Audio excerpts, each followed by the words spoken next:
बिन माँ की बहू। साक्षी के पैदा होते ही उसकी माँ गुजर जाती है, जिसके बाद उसके पिता आलोकनाथ अकेले ही उसका पालन पोषण करते हैं। 16 साल की उम्र से ही साक्षी ने घर चलाने के लिए नौकरी शुरू कर दी थी। बेटी से बढ़कर एक बेटी की तरह वो अपने पिता को कंधे से कंधा मिलाकर काम में हाथ बटाती रहती है। साक्षी, मेरे होते हुए तुझे नौकरी करने की कोई जरूरत नहीं है। तेरे हर शौक पूरे करने के लिए मैं अभी जिंदा हूँ। और आपकी शौक का क्या पापा? आपके भी तो कुछ शौक होंगे ना, मुझे वही सब पूरे करने हैं।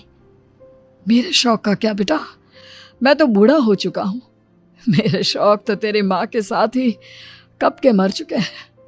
अब तो सिर्फ एक ही सपना है मेरा कि जल्दी से किसी अच्छे लड़के को देखकर तेरी शादी करा दूं।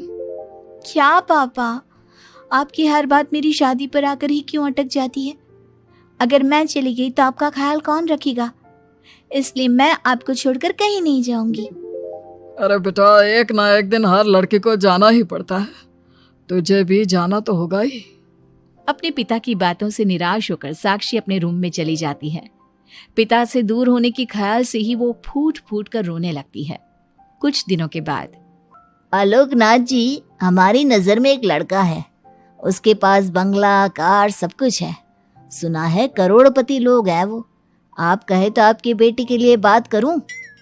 अरे लेकिन हमारे इतने बड़े परिवार में अपनी बेटी ब्याहने की हैसियत नहीं है।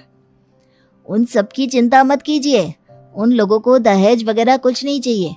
वो लोग तो सिर्फ अपने परिवार के लिए गुणी और संस्कारों से परिपूर्ण बहू चाहते हैं।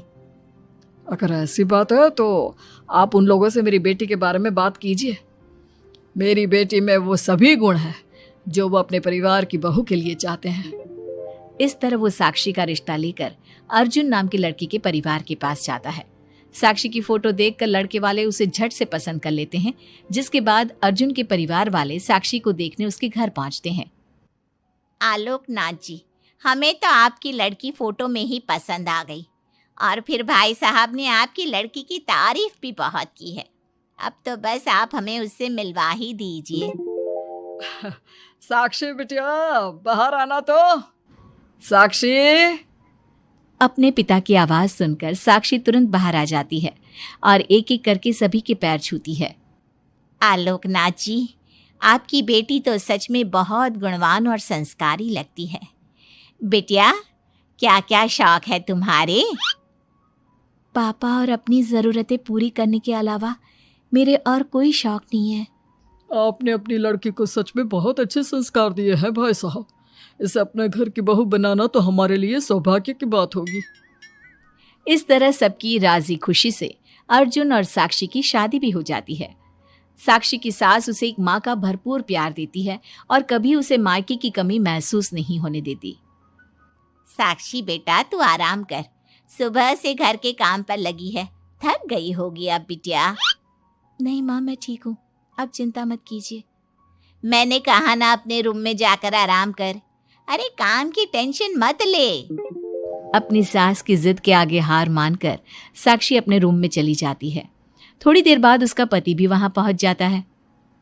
साक्षी, तुमने मेरी रेड कलर की फाइल देखी क्या? जी नहीं, मैंने तो आपकी कोई फाइल नहीं देखी। साक्षी, तुमसे मेरी एक फाइल तक नहीं संभाली जाती। 1000 बार बोला है तुमसे कि मेरे सामान को हाथ मत लगाया करो। मेरी सुनती ही कहाँ हो तुम? माँ ने बहुत सर पर चढ़ा रखा है तुम्हें। अर्जुन के इतना कहते ही साक्षी रोने लगती है। साक्षी के रोने की आवाज सुनकर उसकी सास वहां पर आ जाती है। साक्षी बेटा, क्यों रो रही है? इस नालायक ने कुछ किया है क्या? साक्षी अपनी सास मीना को सारी बात बताती है। क्यों? गधे, अपनी फाइल का खुद तो ध्यान रखता नहीं और बहू को ताने देता है। माँ, अब तो रहने ही दो। आपको हर समय अपनी बहू ही सही लगती है। सही लगती नहीं, सही है मेरी बहू। माँ समझाइए ना इन्हें, ये हर समय मुझ पर गुस्सा करते रहते हैं। खबरदार अर्जुन, जो आज के बाद तूने मेरी बहू के साथ ऐसा बर्ताव किया तो मुझसे बुरा कोई नहीं होगा। अपनी माँ की डांट सुनकर अर्जुन वहां से चला जाता है। बहू, अगर दोबारा ये तुम्हें ऐसा कुछ कहे तो तुम मुझे आकर फौरन बोल देना। मैं हमेशा तुम्हारे साथ खड़ी रहूंगी बेटा। माँ, आप सच में बहुत अच्छी हो। मुझे बचपन से लेकर आज तक कभी एक माँ का प्यार नहीं मिला, लेकिन जब से आप मुझे मिली हैं तब से मुझे माँ की कमी कभी महसूस नहीं हुई। अरे पगली, मैं भी तो तेरी माँ ही हूँ, और मेरे होते हुए अब तुझे कभी अपनी माँ की कमी महसूस नहीं होगी। एक दिन, साक्षी, अब मैं तंग आ चुका हूँ तुमसे। भगवान के लिए मुझसे दूर रहा करो। अब मुझे ना चिढ़ होने लगी है तुमसे। अर्जुन, ये क्या तरीका है अपनी पत्नी से बात करने का? माँ प्लीज, आप रोज रोज इसकी पैरवी करने मत आया कीजिए। अरे क्या हुआ? सुबह सुबह तमाशा क्यों लगा रखा है? पापा, आपको पता है, इस साक्षी की वजह से मेरा लैपटॉप खराब हो गया है।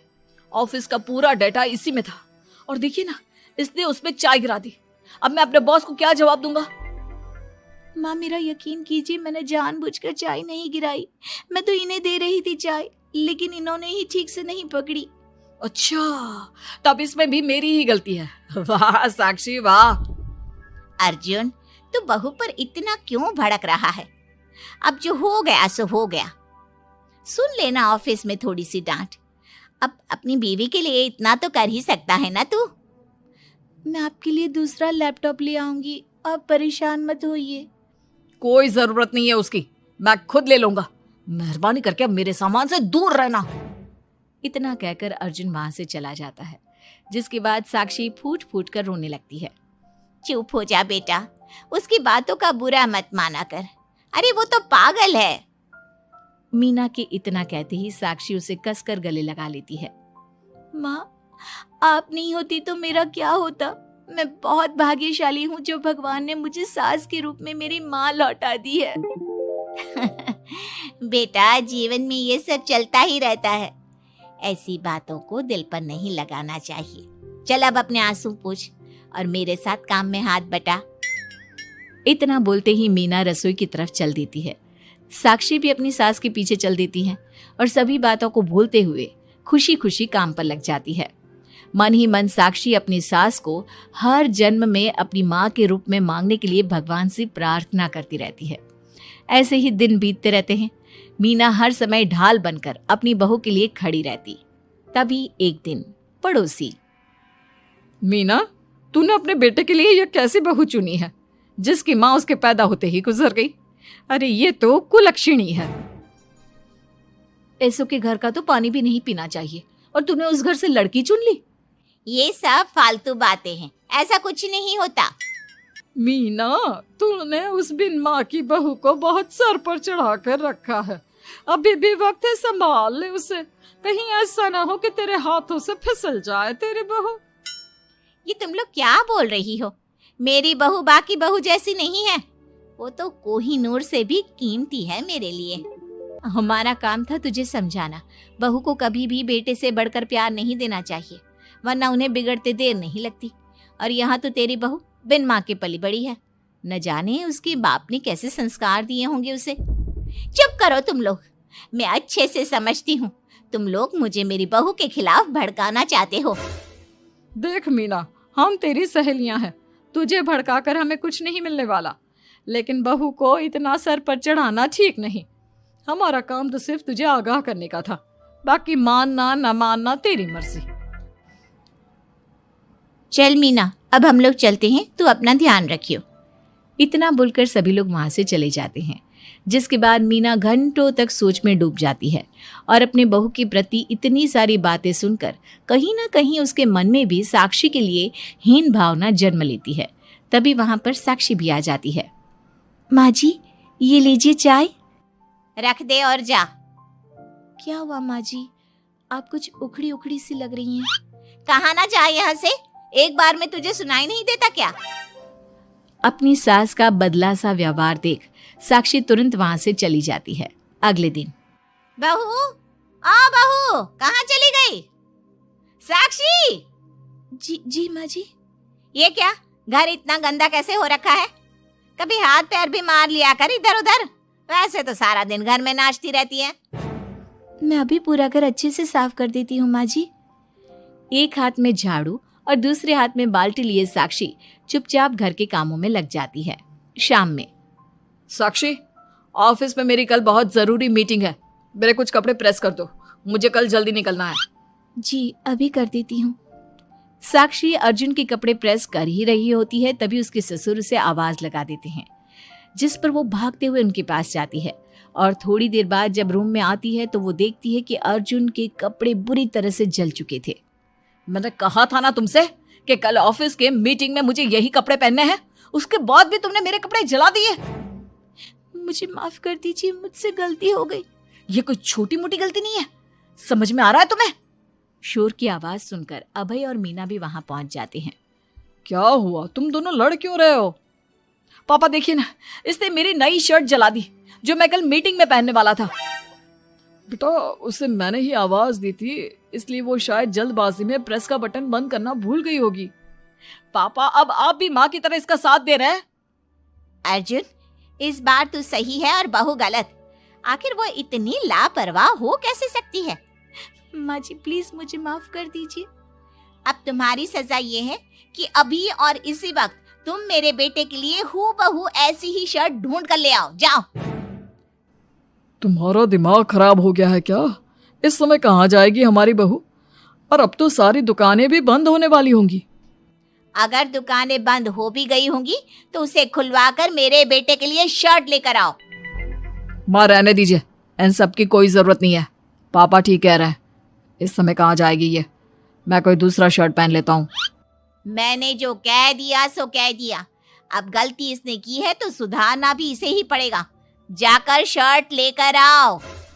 मीना की बातें सुनकर साक्षी रोते हुए वहां से चली जाती है और रात के 10 बजे तक पति के लिए दुकानों पर जाकर कपड़े ढूंढती रहती है। थक हार कर करीब 12 बजे साक्षी कपड़े लेकर घर पहुंचती है। अर्जुन की ऑफिस के मीटिंग के लिए तुम्हें हूबहू वैसे ही कपड़े मिले या नहीं? ये रहे कपड़े मम्मी जी। साक्षी अपनी सास को कपड़े देकर जा ही रही थी कि मीना उसके हाथ में चोट देखती है। ये चोट कैसे लगी तुझे? पता नहीं, जल्दबाजी में शायद किसी चीज से लग गई होगी। इतनी बड़ी हो गई हो, अब अपना ध्यान रखना कब सीखोगी? आप तो जानती ही हैं माँ, मैं बिन माँ की पली बड़ी हूँ। माँ के ना होने के कारण मेरे सर पर इतनी जिम्मेदारियां थी जिन्हें निभाते निभाते मैं खुद का ख्याल रखना ही भूल गई। लेकिन आप जानती हैं माँ, मुझे अब भगवान से कोई गिले शिकवे नहीं है, क्योंकि भले ही उन्होंने मुझसे एक माँ छीनी है, लेकिन उन्होंने आपको मुझे दिया है और अब आप ही मेरी माँ हैं। इतना कहकर साक्षी माँ से चली जाती है। साक्षी की बातों को सुनकर मीना को भी अपने कहे और अपनी गलतियों पर पछतावा होने लगता है, इसलिए वो बिना खाए पिए ही सो जाती है। अगले दिन, माँ जी कल का सारा खाना तो ऐसे ही पड़ा है, आपने अच्छे से खाना नहीं खाया था क्या? मुझे भूख नहीं थी कल। साक्षी अपनी सास के दर्द को समझ जाती है और उसका हाथ पकड़ते हुए कहती है, चलिए माँ जी, मैंने आपके लिए आपकी फेवरेट छोले भटूरे बनाए हैं। आपने कल रात से कुछ नहीं खाया था ना, इसलिए सुबह उठते ही मैंने पहले आपके लिए खाना बनाया है। खाना तो तूने भी नहीं खाया होगा ना, चल जाकर पहले तू खा ले। माँ जी क्या हम साथ बैठकर खाना नहीं खा सकते प्लीज? बहुत दिन हो गए हैं। साक्षी के इस तरह बोलने से मीना का दिल पिघल जाता है और वो मान जाती है। साक्षी मीना के लिए खाना लगाती है, जिसका पहला निवाला मीना अपनी बहू को खिलाती है। मुझे माफ कर दे बेटा, मैं जानती हूँ पिछले कुछ दिनों से मैंने तुझे बहुत चोट पहुँचाई है, हो सके तो मुझे माफ कर देना। नहीं नहीं माँ जी, आपका पूरा हक है मुझे डांटने का। मुझे आपकी किसी भी बात का कभी बुरा नहीं लगा। अपनी सहेलियों की बातों में आकर मैंने अपने दिल में तेरे लिए नफरत पाल ली थी, लेकिन कल जब तुझे रोते बिलखते देखा तो मेरी ममता फिर से लौट आई। मुझे माफ कर दे बेटा, मैं एक अच्छी सास नहीं बन सकी। किसने कहा आपसे कि आप अच्छी सास नहीं हैं? आप तो वर्ल्ड की बेस्ट सास हो, और सच कहूं उससे भी बढ़कर बेस्ट बेस्ट बेस्ट बेस्ट मेरी माँ हो आप। इतना कहकर साक्षी अपनी सास को गले लगा लेती है और उसके बाद दोनों पहले की ही तरह हंसी खुशी साथ रहने लगते हैं।